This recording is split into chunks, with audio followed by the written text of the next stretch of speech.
What's a piece of trauma that you have that's funny? It has to actually be funny. I'll go first. My dad abandoned my family when I was 5 years old. That is a wife and 4 kids. He abandoned us and then pursued amateur breakdancing. Hi guys, it's Allie. Welcome back to my YouTube channel. I'm so excited to be here with you guys today.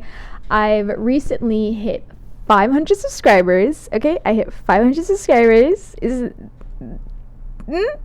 Okay, I'm so proud. I'm so happy. I just want to thank everyone who's subscribed to my channel. Thank you so much. I guess everyone really loved my Something's Wrong with the Black Community video. I got some black in the comments, people thinking that like I have certain ideas that I don't because I wasn't like explicitly agreeing with Amir. I don't think things are that black and white, so I'm not just gonna be like, yeah, like black on black crime is the worst thing. No, I'm not gonna do that, but this is not the video to talk about that. In this video, I am gonna be talking about a young lady who's out here in the streets on the internet talking about how her dad's a deadbeat. Okay, she's out here on TikTok on the internet talking about how her dad is a deadbeat, and I kid you not, her father responded to the video being like, this kid is lying.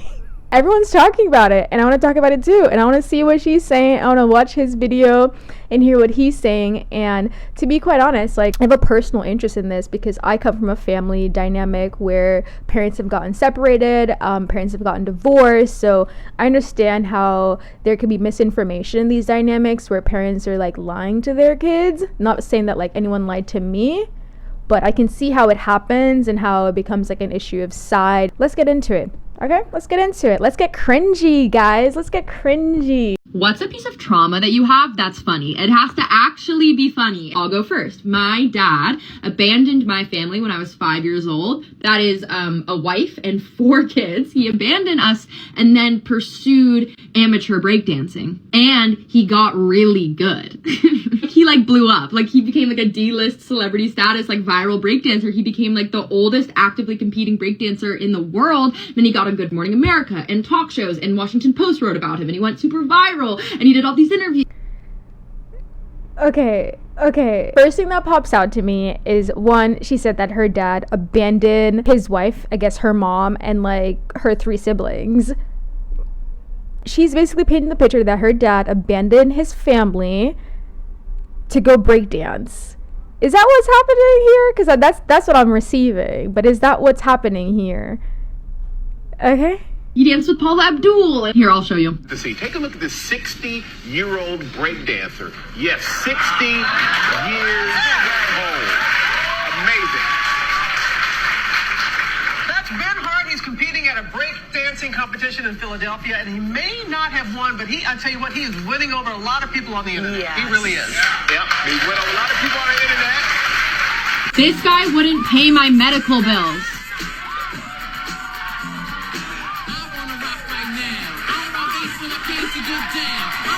The worst part, damn it, he's good.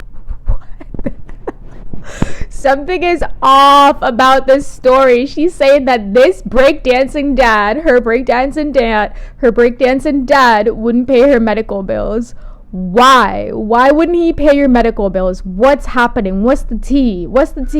Listen, my dad is the type of dad where basically all my life he told me, listen, if you get in trouble, we end up in jail or something like that, you're by yourself. Like, you're gonna have to figure it out. My dad would be like, you're left by yourself. It's not gonna be rushing to my aid to help me get out of this pickle. But one thing about it though, if I ever have like some medical emergency where like my life is in danger, I can't afford to pay a medical bill or something, my dad would always help me. He's gonna be there for me, and he's done this before. But for dad to say that they're not gonna help their child with medical bills when they can is interesting, and I want to know why he would deny her this.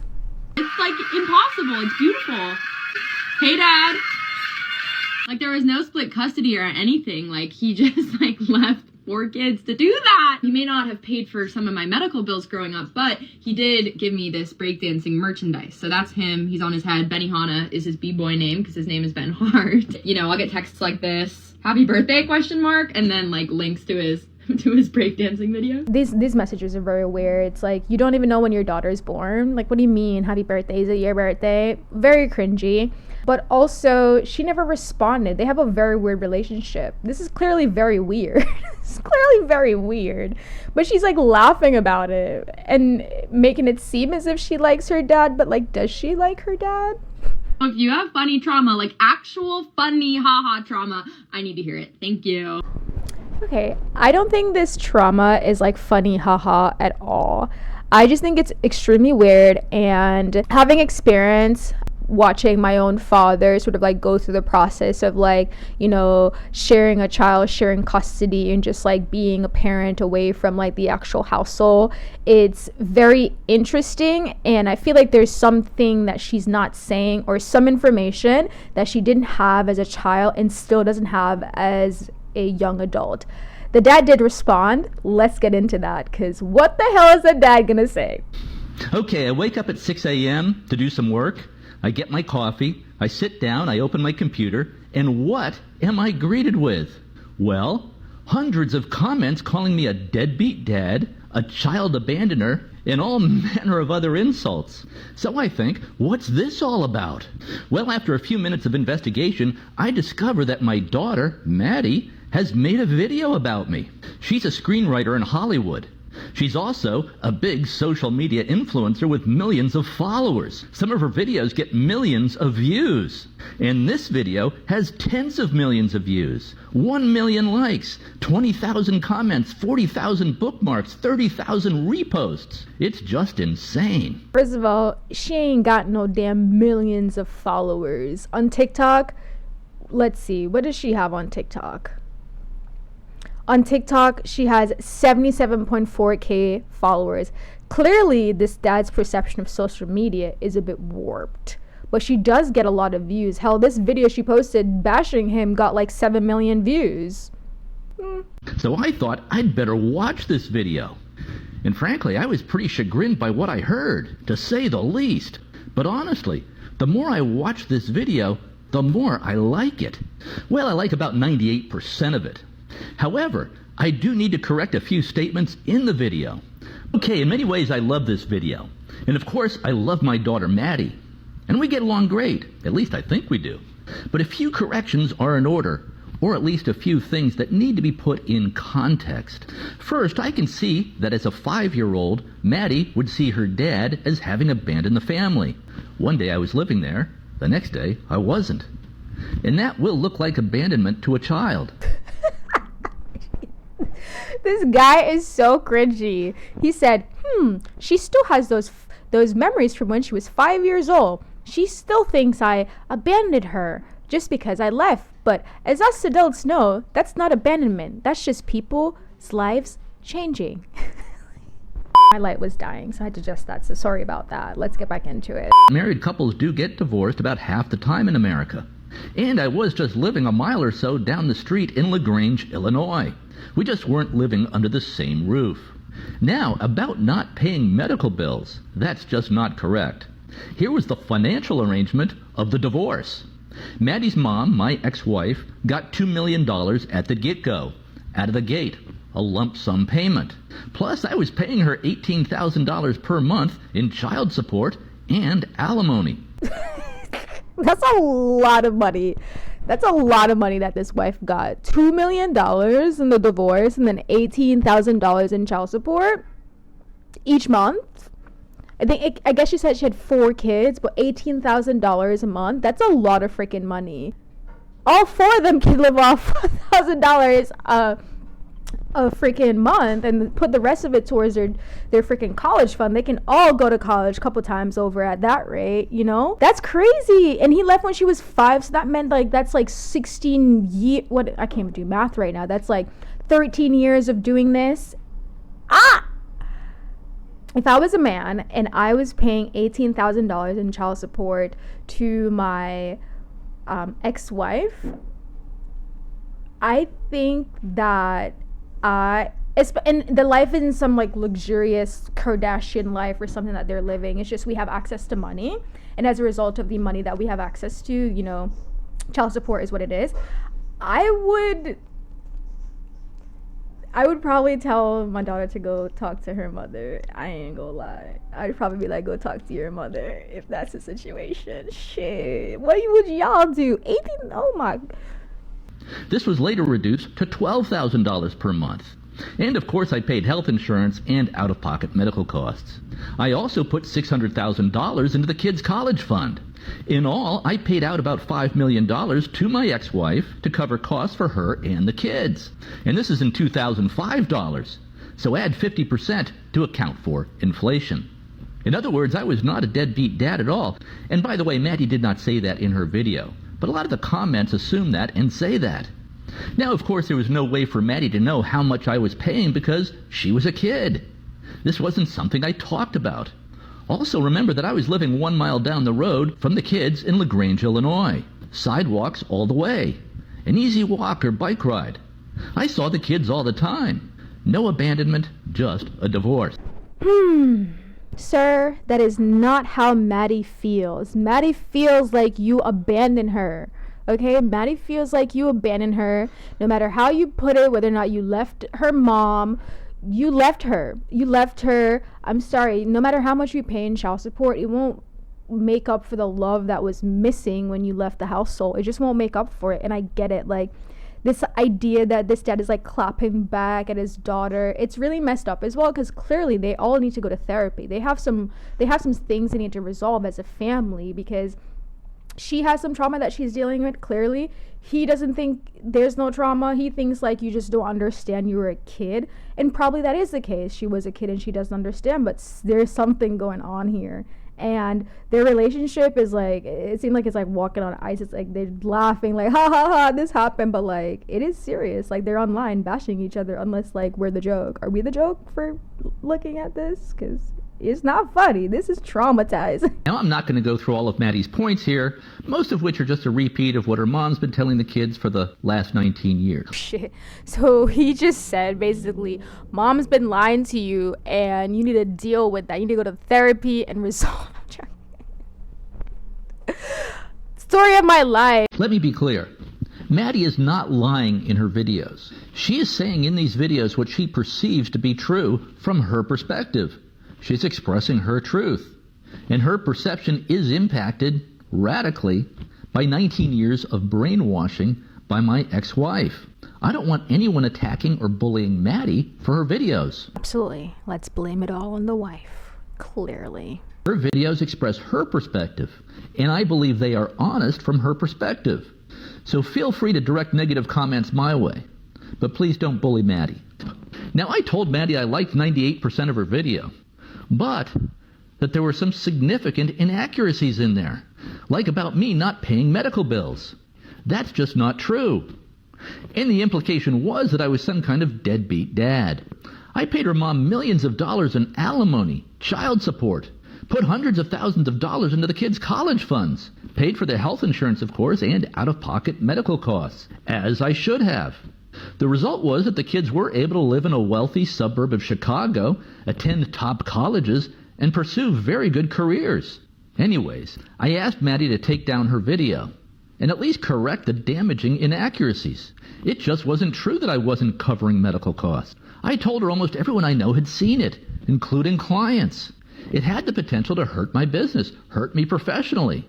And I certainly don't think she meant any harm by her first video. This Maddie chick, they actually have access to a privileged lifestyle, right? Where they aren't the victims that they say they are and make themselves seem to be. Maddie isn't a victim. Like, if this dad's been like, you live in the wealthy suburb, you had your college paid for, you never went hungry, you never worried about anything, really, essentially what he's saying, like, what is this like trauma that you're talking about? You're not a victim. It just seems like misunderstanding. And again, you just need some therapy to work through this like emotional childhood blockage that you have as a result of like the impact the divorce of your parents when you were a child had on you. It's just not that deep at the end of the day.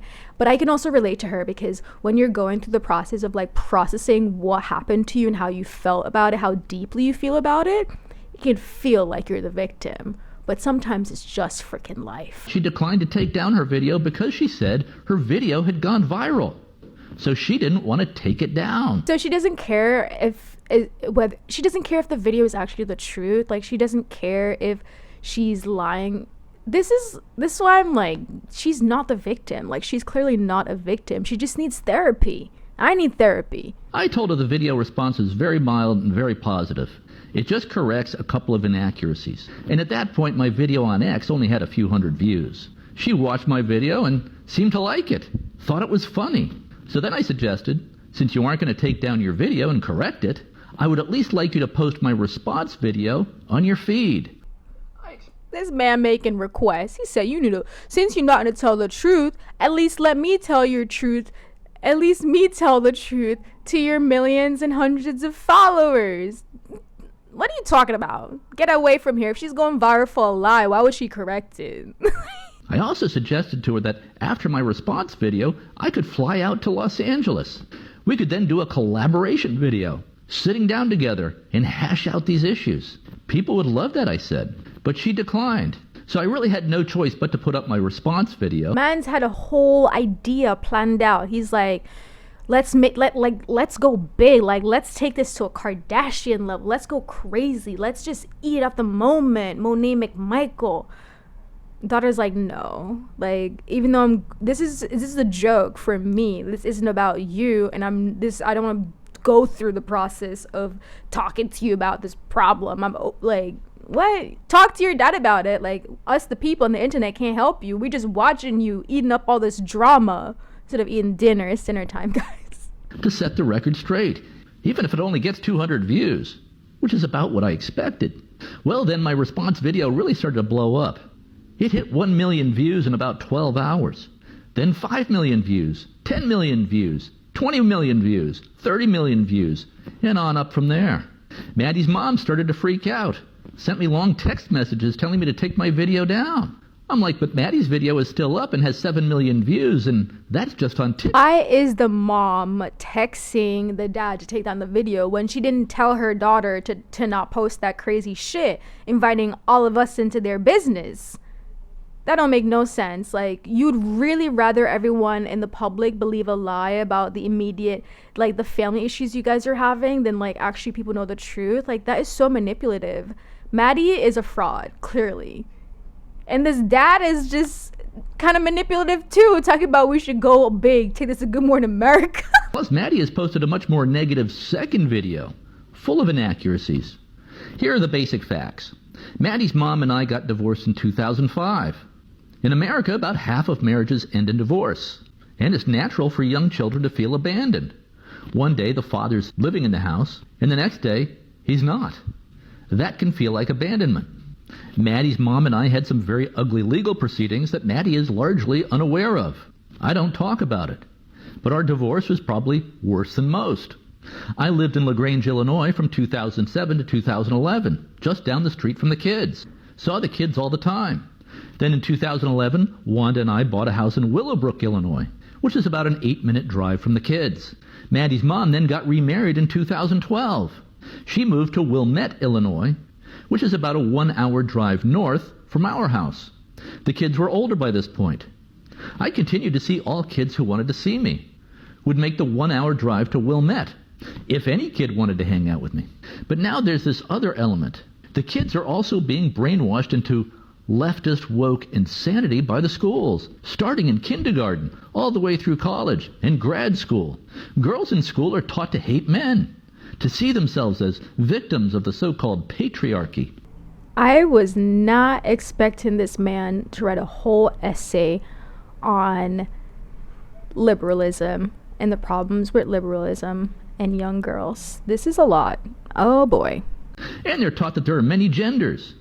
And why not consider changing your gender? Kindergartners are taught this. This man is saying that the issue is not him and how he, acted throughout the divorce and how his behavior impacted his children after the divorce. He's saying it's the school, it's institutions, it's the teachers. Everyone made his kid hate him. Some accountability needs to be taken by this man. He's clearly not taking any accountability, and he's getting a bit annoying. Like, yes, there are issues with the school system and how they teach kids to think about gender identity and sex, but that I don't think it's right now he's deflecting. It's annoying. The schools should be teaching reading, writing, math, science, and marketable skills that will actually help the kids succeed in life. There is almost nothing of value being taught in the schools at any level nowadays. It's all political indoctrination into woke ideology. After all that shit he just said, his daughter responded. She's like, I'm not going to do a piece with you. I'm going to do a response video to your response if you try me. And yes, he did try her, and yes, she did respond. And let's get into her response. I'm recording a quick response to all this. I'll probably delete this in the morning because, like, I don't actually have, like, bad will. She's lying. She posted it a week ago and she kept it up. She didn't delete it because, I mean, like, it's the tea. Why would you delete the tea? The tea is boiling. I posted my video because it's a very funny story. It's very silly. I like to laugh at my trauma instead of, like, being super sad about it. The only reason she's laughing is because she's not actually a victim. I would not be laughing if I was a real victim. Like, it's not funny. But I get it, though. I do be laughing at, like, some inconveniences I have and some things I'm still processing. We both need therapy, clearly. My dad posted, like, a 10-minute video or whatever being like, you know, my daughter's lying. We have a great relationship. I have a great relationship with all my kids. That's just objectively not true. Like, guys, we're all freaking out about this in my family group chat right now. We're being like, he's so unhinged and delusional. I'm dead. She's saying in the family group chat led by her mom, they're all talking about how the dad's delusional. You guys are all delusional. You guys didn't all go to therapy. He believes his own narrative or if he's lying on purpose, but he's just like a weird guy. Yeah, he said he lived down the street from us. That's not true. Or like if he did, it was only for a few months maybe, but actually for most of my childhood, he lived in Florida with his new wife. The man gave us receipts. He gave us receipts and he said what he said. Only thing left is for us to look it up. Like, that's it. She working from memory. The man wrote down everything, okay? What are you talking about? Who do we believe? Maddie or Dad? Dad. I don't want to get into this. Like, again, like, my video was basically, like, sanitizing the situation and, like, poking fun at the lightest parts of that childhood trauma. But obviously, in real life, it was a lot more, like, complicated and traumatic. And it was really hard. He left us, immediately married another woman. We didn't hear from him for years. And then he would visit every few months and we'd go out to dinner. But, like, he truly had no hand in raising us at all. We don't speak with any sort of regularity. He doesn't know when my birthday is. Like, as you guys saw in the video I posted, he got it wrong. He gave us some money growing up. I honestly don't know the nitty gritty of the financial situation. I really, really don't.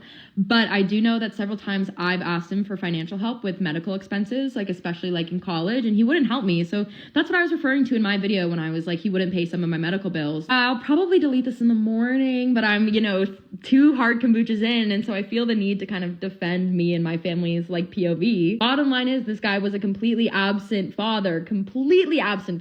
He's like, I was just a bike ride away from those kids, and it's like, not once did any of us ever take a bike ride to his house. I don't think I've ever been in his house ever. So this whole thing is so bizarre. Like, I'm so surprised that he responded to my video because I'm just like, damn, I could have actually made you seem like way worse than I made you seem. Like, in my video, I just made you seem like such a whimsical, funny guy. Like, but in real life, it was actually a lot darker. So I'm so surprised that he responded to it. And it's obviously kind of hurtful and weird. But again, we don't really have a relationship. So at the end of the day, it doesn't have a huge effect on me. It's just kind of a bummer for my family. And we're all kind of looking at this and looking at his response. And we're just like, this is crazy. If this is actually his narrative, it's like delusional. I think that 2 things can be true. One, it's being that like, that's how she really feels. But also like, that's not what happened from the dad's perspective.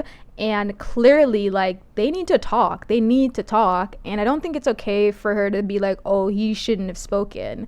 Like, he's not making any sense. And she doesn't have clear memories of what's happening. And at this point too, I don't even care about what the medical concern was that she had, because if your mom's getting $12,000 a month in child support for your dad, why are you asking him for money? Like, what I get it, you can ask your parents for whatever you want, but like the dad's being like, that's her POV. She's like, I care so much about my POV. The dad's like, also this is my POV. This is becoming very convoluted, and the dad had the best idea, which is for them to get together and make a final video, and that's what I need to see right now, a final video of them coming together, because all she's doing right now is pushing them apart. This video that she made isn't gonna solve her issue of whatever trauma she's dealing with and how she's like processing it. It's just causing more attention and more confusion, but hopefully it can be a call to action to go to therapy. All of them. What do you guys think about this video in the comment? Let me know what you guys think about this comment. let me know what you guys think about this video in the comments below. I'm super interested to hear, what do you guys think about this daughter spilling her family tea on the internet? Personally, I think like the dad may be more accurate with what's happening, but I completely understand as to how the daughter can see and feel the way she feels, because being like abandoned or feeling as if your father abandoned you can be absolutely traumatic and never be something you get over with. But this can be a generational curse if, again, they don't go to therapy. Like, let's go to therapy. Come on. Don't forget to like and subscribe, and see you in my next one. Bye.